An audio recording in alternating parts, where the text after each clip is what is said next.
जय हिंद दोस्तों। देखते हैं आज की 5 इम्पॉर्टेंट न्यूज़ क्या हैं। So first news is about pact for the future. तो देखिए वर्ल्ड की कुछ कंट्रीज़ एक साथ आती हैं और उन्होंने एक पैक्ट साइन किया। इसका नाम दिया गया है पैक्ट फॉर फ्यूचर। इसका एम है to promote the global peace and sustainability and inclusivity for the future generations. इस पैक्ट में 2 पार्ट्स हैं। एक तो है ग्लोबल डिजिटल कॉम्पैक्ट, जिसका एम है to make the digital world more accessible. ठीक है, डिजिटल वर्ल्ड को ज़्यादा से ज़्यादा एक्सेसिबल बनाया जा सके, सिक्योर बनाया जा सके और फेयर बनाया जा सके सभी के लिए। दूसरा है डिक्लेरेशन ऑन फ्यूचर जनरेशंस। तो इस पे जो फोकस है वो है on making the commitments to protect the rights and opportunities of the future generations. तो पहला क्या बोल रहा है? पहला बोल रहा है ग्लोबल डिजिटल कॉम्पैक्ट, जिसका एम है डिजिटल वर्ल्ड को ज़्यादा से ज़्यादा एक्सेसिबल, सिक्योर और फेयर बनाना सभी के लिए।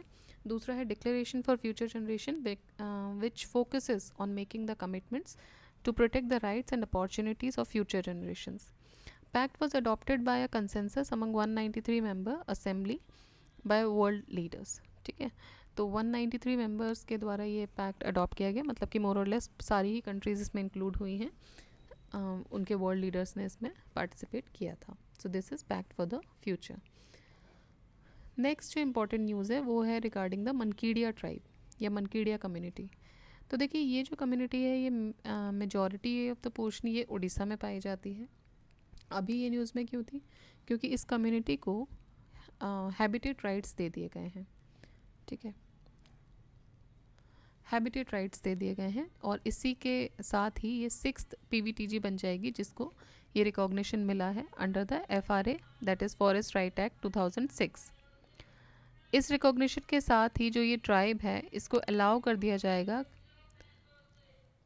कि वो एक्सेस कर पाए और मैनेज कर पाए जो ट्रेडिशनल फॉरेस्ट राइट हैं विच वर प्रीवियसली लिमिटेड। ठीक है, तो देखिए क्या होता कि पहले तो जो ट्राइब्स होते हैं उनके एंसेस्टर्स जंगलों में ही रहते थे जब तक कोई नियम नहीं बने हुए थे, और वो इजीली जो जंगल है उसको एक्सेस कर पाते थे। उसके बाद कुछ कॉलोनियल जब आए लोग, तो उन्होंने वहाँ से they need timbers and different kind of resources, तो इसकी वजह से उन्होंने कुछ क्या बोलते हैं उसको, रोक लगा दी गई कि आप पर्टिकुलर जगहों पे नहीं जा सकते, एक्सेस नहीं कर सकते, ये सारी चीज़ें हुई। तो फिर फॉरेस्ट राइट एक्ट पास होता है और जो कुछ ट्राइब्स को जैसे ये हैबिटेट राइट्स मिल जाएंगे जिनको, उनको ये अधिकार हो जाएगा कि वो जो प्रीवियसली जो उनके अधिकार लिमिटेड थे उसको वो एक्सपेंड कर पाएँ। ठीक है, तो वो मैनेज कर पाएँ अपने ट्रेडिशनल फॉरेस्ट राइट जो उनके एंसेस्टर्स को मिले हुए थे, जो अधिकार मिले हुए थे उन्हीं को फॉलो कर पाएँ। मनकीडिया ट्राइब के बारे में अगर हम देखें तो ये एक सेमी नोमेडिक ट्राइब है। सेमी नोमेडिक मतलब कि नोमेडिक का मतलब क्या होता है कि जो घुमंतू होते हैं, और ये थोड़े से सेमी नोमेडिक है, मतलब कि कुछ देर कुछ जगहों पर रहते हैं, अपना ट्रीट करते हैं, जैसे भी उनका अपना गुजारा होता है वो करते हैं, एग्रीकल्चर कर रहे हैं, और उसके बाद फिर वो उस जगह को छोड़ के फिर चले जाते हैं। ऑस्ट्रो ओशियाटिक कम्युनिटी से बिलोंग करते हैं। ये रोप मेकिंग के लिए जाने जाते हैं, रस्सियाँ बनाते हैं ये, और साथ ही साथ इनकी एक ट्रेडिशनल प्रैक्टिस है जिसमें कि वो ट्रैप करते हैं और बंदरों को खाते भी हैं। और ये एक डायलेक्ट बोलते हैं जिसको बोला जाता है कोई लैंग्वेज। ठीक है, तो इम्पॉर्टेंट हो सकता है। देखिए न्यूज़ में है, ये ट्राइब है, यहाँ से क्वेश्चन बनने की संभावनाएं बहुत ज़्यादा होती हैं। ठीक है, कोई लैंग्वेज, ये डायलेक्ट ये बोलते हैं। फॉरेस्ट राइट एक्ट 2006 ये आया था, जो हिस्टोरिकल रॉन्ग्स हुए हैं जो कि ट्राइबल कम्युनिटीज़ ने फेस किए हैं उसको करेक्ट करने के लिए। मनकीडिया उड़ीसा से 2nd PVTG होगी जिसको ये स्टेटस मिलेगा, और पहला स्टेटस उड़ीसा से मिला था पौड़ी भुयान को, वो भी 2024 में अर्लीस्ट मंथ्स में कुछ मिला था। ये 2nd PVTG होगा जिसको ये मिलेगा। देखिए ओवरऑल 6th की हमने बात की थी, तो एक जो कम्युनिटी है वो MP से है, if I am not wrong it's Baiga, फिर 2 छत्तीसगढ़ से हैं, एक tribe, there is one more tribe from Maharashtra जिसको मिला है, और 2 ट्राइब्स ये उड़ीसा से हो गए। तो इस तरीके से 6 ओवरऑल ट्राइब्स हैं, PVTGs हैं, जिनको ये हैबिटेट राइट्स मिले हैं। ठीक है, तो PVTG के ऊपर जो है वो क्वेश्चन आ चुका है पहले भी, अब हैबिटेट राइट्स के ऊपर आ सकता है, तो आप ध्यान रखिएगा। अभी तक टोटल 6 हो गए हैं, और अगर कोई इन्फॉर्मेशन आती है फर्दर तो वो न्यूज़ में आएगा, उसको कवर किया जाएगा। पीवीटीजीज़ की बात करें तो ये पर्टिकुलरली वल्नरेबल ट्राइबल ग्रुप्स होते हैं, और इसके ऊपर जो पहले क्वेश्चन है, सबसे जो लार्जेस्ट पीवीटीजी अगर कुछ पॉइंट्स देखें तो सहरिया है ना। सबसे स्मॉलेस्ट पॉपुलेशन आपकी जो सेंटिनलीज़ हैं या एंडमानीज़ हैं, आई गेस इनमें से कोई एक है। सेंटिनलीज़ आई थिंक सबसे छोटा है। फिर सबसे ज़्यादा पीवीटीजीज़ देखेंगे तो उड़ीसा में पाई जाती हैं। नंबर ऑफ़ पीवीटीजीज़, जो हैबिटेट राइट्स की बात नहीं कर रहे हैं, हैबिटेट राइट्स तो अभी 6 को मिल रहे हैं। पीवीटीजीज़ के अंदर भी सबको हैबिटेट राइट्स नहीं मिले हुए हैं, तो हैबिटेट राइट्स अभी जिनको मिले हैं वो तो 6 हो गए हैं, बट सबसे ज़्यादा पीवीटीजी ओवरऑल जो है वो पाई जाती है उड़ीसा में, और पंजाब हरियाणा के स्टेट में कोई भी पीवीटीजी नहीं है। तो इस तरीके से कुछ और इनके जो फैक्ट्स हैं वो आप ध्यान में रखिएगा।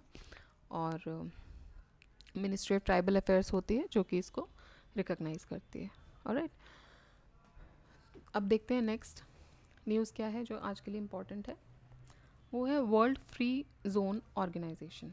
ठीक है, वर्ल्ड फ्री जोन्स ऑर्गेनाइजेशन।